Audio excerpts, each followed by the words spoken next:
नमस्कार शेतकरी मित्रांनो, आज दुपारनंतर आणि रात्रीला मध्य महाराष्ट्र आणि मराठवाड्यात वादळी पाऊस आणि काही ठिकाणी गारपिटीचा अंदाज असल्यामुळे हवामान खात्याने दक्षतेचा इशारा म्हणून ऑरेंज अलर्ट जाहीर केलेला आहे. तर याचे विशेष कारण म्हणजे दक्षिण कर्नाटक समुद्र सपाटीपासून 5.8 किलोमीटर उंचीवर चक्राकार वारे वाहत आहेत आणि उत्तर ओडिसापासून ते दक्षिण तामिळनाडूपर्यंत वाऱ्याचे प्रभाव खंडित झाल्यामुळे हवेचा कमी दाबाचा पट्टा सक्रिय निर्माण झालेला आहे.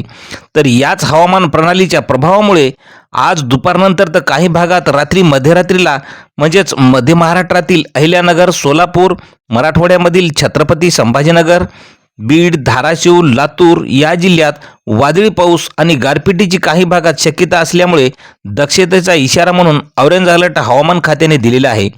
तसेच जळगाव, नाशिक, पुणे, सातारा, सांगली, कोल्हापूर, जालना, परभणी, हिंगोली, नांदेड, गडचिरोली आणि चंद्रपूर या जिल्ह्यात विजांसहित वादळी पावसाचा अंदाज असल्यामुळे सतर्कतेचा इशारा म्हणून येलो अलर्ट हवामान विभागाने दिलेला आहे.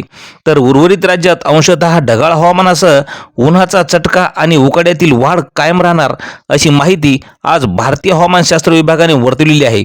तर मित्रांनो, उद्यापासून पावसाचा जोर हा अधिक वाढणार. तर पुढील 3 ते 4 दिवस पाऊस हा अवकाळी दुपारनंतर कायम राहील अशी शक्यता हवामान खात्याने वर्तवलेली आहे.